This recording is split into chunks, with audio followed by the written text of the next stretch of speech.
Democracy एक system जिसमें power public के हाथ में होती है। लोग वोट करते हैं, नेता बनते हैं और देश चलाते हैं। ये आइडिया दुनिया भर में पूजा जाता है, लेकिन सच क्या है?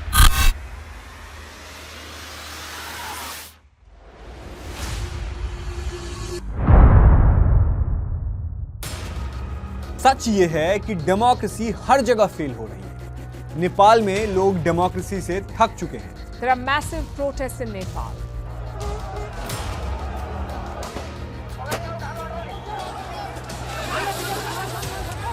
पंद्रह साल में 13 पीएम बदले। अब लोग राजा चाहते हैं। मोनार्की क्यों? क्योंकि उनका कहना है डिक्टेटरशिप थी पर सिस्टम तो चलता था कम से कम। अफगानिस्तान में अमेरिका ने डेमोक्रेसी लगाई, वोट, कॉन्स्टिट्यूशन, प्रेसिडेंट।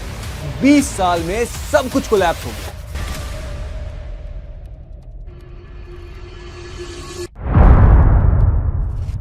म्यांमार में इलेक्टेड लीडर आंग सान सू की थी, डेमोक्रेसी थी, फिर मिलिट्री ने आके सिस्टम हटा दिया।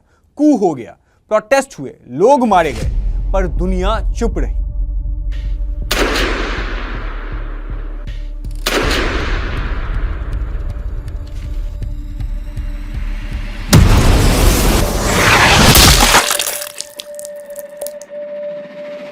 पाकिस्तान में भी वोट होता है, लेकिन रूल करता है आर्मी। जब तक उनके फेवर में हो तब तक सरकार टिकती है, वरना प्राइम मिनिस्टर घर भेज दिए जाते हैं। घर नहीं, जेल भेज दिए जाते हैं। And former Pakistani Prime Minister Imran Khan has been sentenced to 14 years in jail in a land corruption case.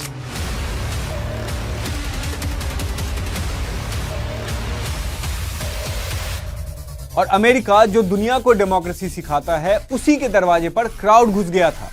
Capital पर अटैक हुआ, वोट पर ट्रस्ट ही नहीं रहा। डेमोक्रेसी वहां भी टूट रहा है।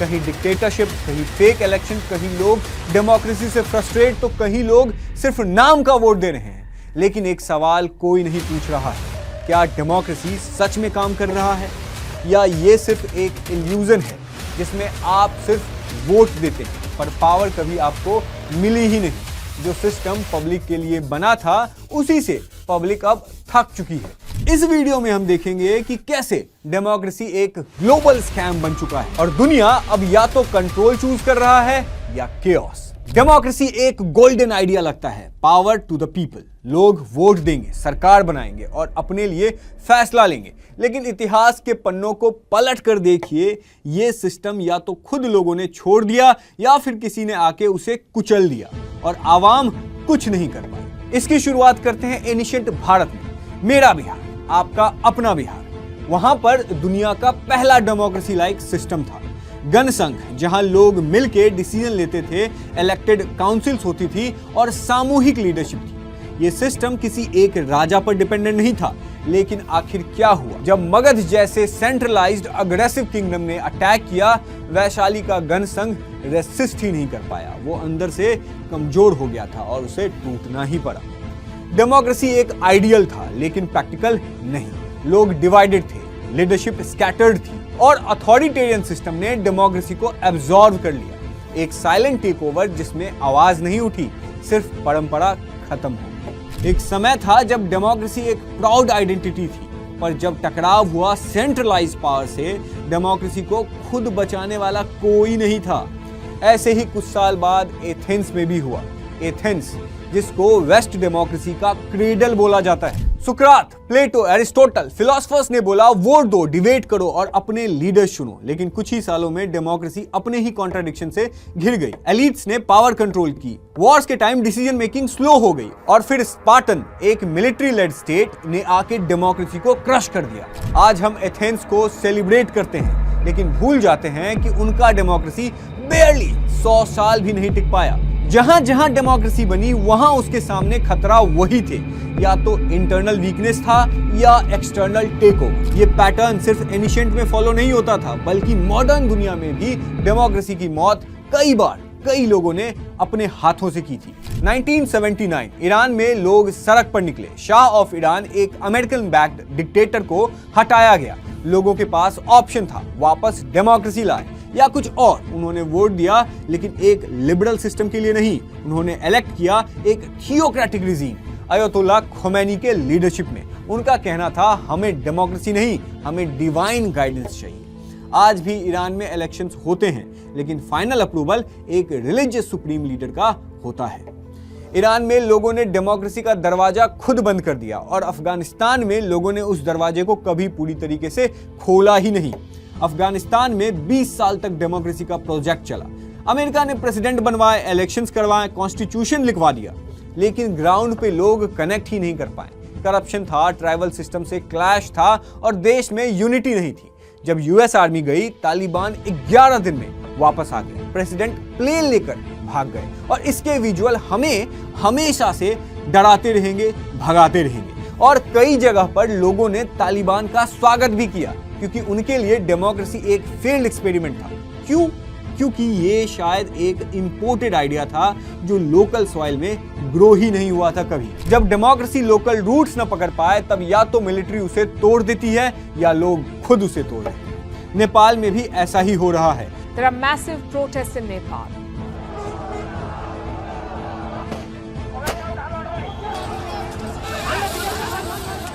लोग खुद के वोट से थक चुके हैं। नेपाल में लोगों ने मोनार्की खत्म की, डेमोक्रेसी लाया, लेकिन क्या मिला? 15 साल में 13 प्राइम मिनिस्टर बदल दिए गए। कोalition का तमाशा, इंस्टेबिलिटी, करप्शन सब कुछ बढ़ रहा था। अब सड़कों पर लोग फिर से राजा लाओ देश बचाओ का नारा लगा रहे हैं।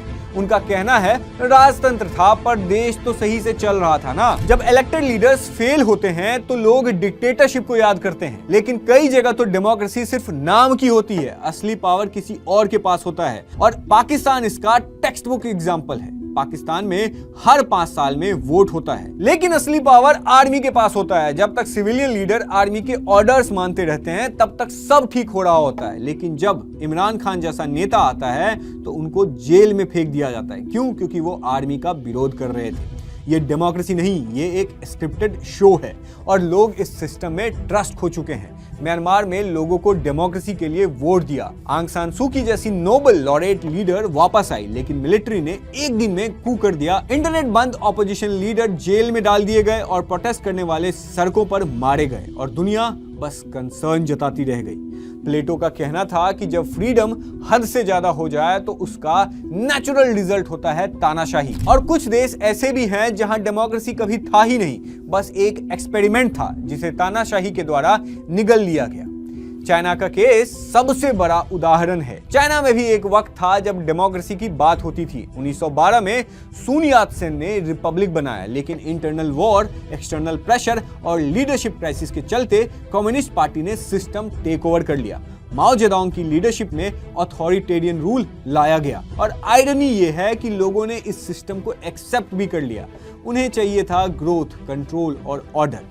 फ्रीडम ऑप्शनल हो गई। सोचने वाली बात यह है कि क्या डेमोक्रेसी रियलिटी में काम करती है या सिर्फ एक ड्रीम है? डेमोक्रेसी एक प्रॉमिस था पीपल्स पावर का, लेकिन हर कॉन्टिनेंट, हर युग में या तो खुद लोगों ने इस आइडिया को रिजेक्ट किया या ये इतनी कमजोर थी कि किसी ने उनके हाथ से छीन लिया। जहां फ्रीडम होनी थी वहां फियर बन गया, जहां लीडरशिप होनी थी वहां मैनिपुलेशन हो गया और जहां वोट का विश्वास होना चाहिए था वहां बेइज्जती हो गई। क्या डेमोक्रेसी सच में जनता का शासन है या एक इल्यूजन है जिसमें जनता बस एक स्पेक्टेटर है? डेमोक्रेसी एक सपना नहीं, एक समझौता था, एक कॉम्प्रोमाइज जिसमें लोगों को कहा गया कि वोट दो और बदलाव आएगा, वोट दो तो भूख मिट जाएगी, जंग रुक जाएगी, इंसाफ मिल जाएगा। लेकिन सवाल यह है कि क्या वोट देने से दुनिया की प्रॉब्लम सॉल्व हुई? लेकिन आज भी दुनिया में 70 करोड़ लोग भूख से सो रहे हैं।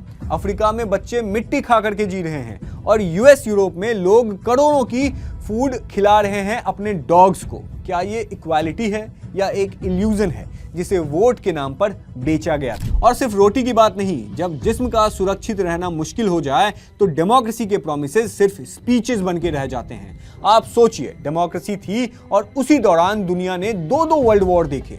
कोल्ड वॉर में दुनिया न्यूक्लियर बॉम्ब के ट्रिगर पर खड़ी थी और हिरोशिमा, इसको कौन भूल सकता है, हिस्ट्री का सबसे भयानक एटॉमिक ब्लास्ट।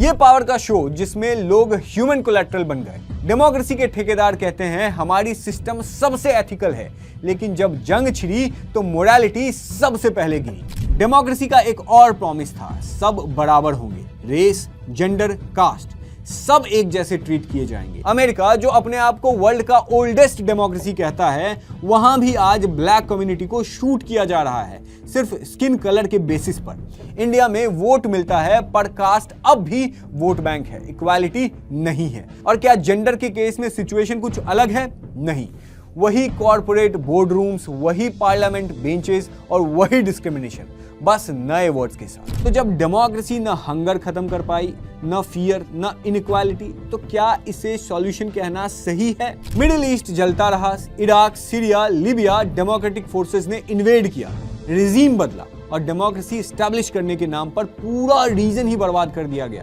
अरब स्प्रिंग याद है ना आपको? और आयरनी देखिए, जो कंट्री डेमोक्रेसी को एक्सपोर्ट करते हैं वो खुद अपने बॉर्डर्स के अंदर डाइसेंट से डरते हैं। जो सिस्टम फ्रीडम का वादा करता है वो जब फ्रीडम से डरने लगे तो समझ जाइए सिस्टम वीक नहीं, एक्सपोज हो चुका है। डेमोक्रेसी एक दवा के रूप में आई थी, लेकिन सिम्टम तो ठीक नहीं हुआ, बस लोगों का दर्द छुप गया है। आज भी लोग भूखे हैं, आज भी लोग मारे जा रहे हैं और आज भी system free and fair elections का सर्टिफिकेट लेके खुद को बेगुनाह कह रहा है। डेमोक्रेसी सॉल्यूशन नहीं था, वो एक सिस्टम था जिसमें प्रॉब्लम का मेकअप कर दिया गया और शायद इसीलिए दुनिया भर के लोग अब सवाल पूछ रहे हैं, क्या वोट का राइट ही जीवन की गारंटी है या बस एक इल्यूजन, एक पॉलिटिकल ट्रिक जिसे हर 5 साल बाद रिपीट किया जाता है। डेमोक्रेसी एक सिस्टम जो लोगों के लिए था, लेकिन आज ये सिस्टम सिर्फ कुछ लोगों के लिए काम करता है, उन लोगों के लिए जिनके पास पैसा है, पावर है और प्रोपेगेंडा चलाने की ताकत है। आज डेमोक्रेसी का मतलब है इमेज मैनेजमेंट। यहाँ लीडर की सोच नहीं बेची जाती, उनका फेस बेचा जाता है। पीआर एजेंसी डिसाइड करती है कि कौन देश का मसीहा है और कौन देशद्रोही। क्या आपने नोटिस किया है, एक पॉलिटिशियन का फोटोशूट उसके मैनिफेस्टो से ज्यादा वायरल होता है। एक झूठ बार बार बोला जाए तो डेमोक्रेसी भी उसे सच मान लेती है। डेमोक्रेसी नहीं, जनता उसे सच मानने लगती है। और मीडिया जो कभी डेमोक्रेसी का फोर्थ पिलर हुआ करता था, आज वो एक पेड परफॉर्मर बन चुका है, जो चाहे जिसे चाहे हीरो या विलेन बना दे। सवाल उठता है, अगर डेमोक्रेसी सच में लोगों के लिए होती तो फैक्ट से डिसीजन लिए जाते, चेहरे देखकर नहीं। लेकिन आज के इलेक्शन कैंपेन में पॉलिसी छुप जाती है, स्लोगन्स फ्रंट पेज पर होते हैं। जनता को असली मुद्दों से हटाकर इमोशनल नैरेटिव में धकेल दिया जाता है कि देश खतरे में है, मेरा लीडर ही मेरा देश है, वोट नहीं दिया तो तुम देशभक्त नहीं हो। वैसे अगर बात करें ना, इंडिया खतरे में है या नहीं है, तो है। और अगर इंडिया अटैक करता है तो कोई बड़ी बात नहीं होगी और करना भी चाहिए, पर मैं एक जनरल सिचुएशन की बात कर रहा हूँ। तो ये सिस्टम ट्रुथ पे बेस्ड नहीं है, ये बेस्ड है परसेप्शन पे। डेमोक्रेसी आज भी जिंदा है, लेकिन आईसीयू में है और उसके साथ ड्रिप पे चल रहा है फेक प्रॉमिस, ब्रोकन सिस्टम और मैनिपुलेटेड इमोशंस। और सबसे डेंजरस बात, लोग इस इल्यूजन में जीना सीख चुके हैं, झूठे प्रोमिसेस को होप मान बैठे हैं और सच बोलने वाले को ट्रेटर कह देते हैं। तो हाँ, डेमोक्रेसी चल रही है, लेकिन फैक्ट्स पे नहीं, फेसेस पे। लोगों के लिए नहीं, लेकिन उन लोगों के लिए जो डेमोक्रेसी को एक मार्केटिंग कैंपेन बना चुके हैं। डेमोक्रेसी एक टाइम था जब इस वर्ड का मतलब होप था। आज ये वर्ड बन चुका है जियोपॉलिटिकल वेपन। जब किसी देश को इन्वेड करना हो, रिजीम चेंज करना हो या किसी सरकार को घुटने पर लाना हो, तो सिर्फ ये नाम लिया जाता है, डेमोक्रेसी। इराक में अमेरिका घुसा, क्यों? कहा गया we are bringing democracy. Result क्या हुआ? तो सद्दाम हुसैन को मार दिया गया, पर साथ में एक पूरा देश बर्बाद हो गया।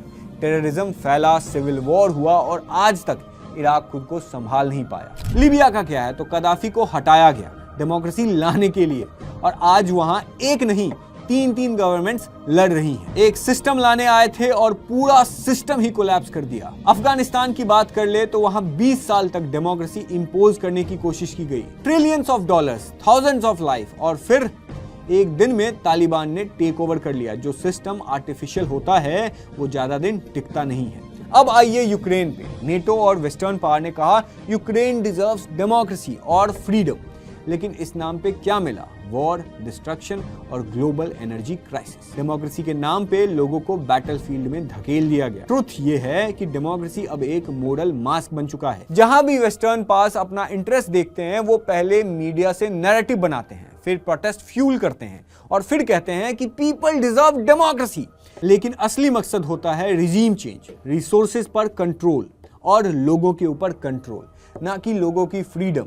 तो जब भी आप किसी ग्लोबल लीडर को ये कहते देखें कि we are helping this country to achieve democracy, तो समझ लीजिए कि बार्गेनिंग टेबल लग चुकी है और किसी और देश का फ्यूचर अब एक ग्लोबल चेस बोर्ड बन चुका है। डेमोक्रेसी अब वोट से नहीं जीती जाती, अब ये जीती जाती है ड्रोन्स, डॉलर्स और डिप्लोमेटिक प्रेशर के दम पर। डेमोक्रेसी एक सिस्टम जो लोगों के लिए बना था, आज लोग उसे क्वेश्चन कर रहे हैं। आज हर कॉन्टिनेंट, हर रीजन में या तो डेमोक्रेसी क्रैक हो रही है या कोलैप्स हो रही है। So what next? आने वाले टाइम में दुनिया कैसा होगा? क्या हम एक ऐसे युग की तरफ जा रहे हैं जहां एनार्की होगा, जहां गवर्नमेंट्स नहीं सिर्फ केओस रहेगा, या फिर हाइपर कंट्रोल चाइना की तरह, जहां AI ड्रिवन सर्विलेंस स्टेट्स होंगी, जहां लोगों के इमोशंस, डिसीजंस और सोच तक मॉनिटर होंगी? युवा नोबेल हरारी ने कहा है कि in the 21st century the battle will be between citizens and algorithm.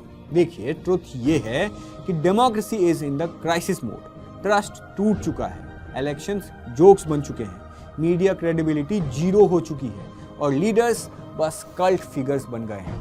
लेकिन एक तीसरा रास्ता भी है, री इन्वेंशन का, जहां पब्लिक का वॉइस रियल हो, नॉट जस्ट सिंबॉलिक, जहां गवर्नेंस फैक्ट्स पे हो, फेसेस पर नहीं, जहां मीडिया वॉचडॉग हो, लैपडॉग नहीं, और जहां लीडर एक सेलिब्रिटी नहीं, एक सर्वेंट हो। क्या ये मुश्किल है? हाँ, ये मुश्किल हो सकता है, लेकिन इम्पॉसिबल नहीं है। लेकिन इसके लिए हमें सिर्फ वोट नहीं देना होगा, हमें सोचना भी पड़ेगा, पूछना भी पड़ेगा और वॉइस भी उठानी पड़ेगी।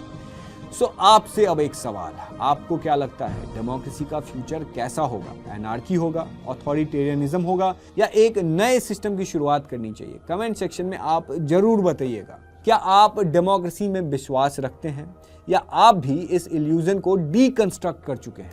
और अगर आपको ये लगता है कि इस वीडियो को हर उस इंसान तक पहुंचानी चाहिए जो ब्लाइंड फेथ में जी रहा है, तो लाइक करें, शेयर करें और एक नया कॉन्वर्सेशन शुरू करें। बिकॉज चेंज तभी आएगा जब हम सिर्फ सिस्टम पे नहीं, अपनी सोच पे भी सवाल उठाएंगे। तब तक के लिए जय हिंद, जय भारत।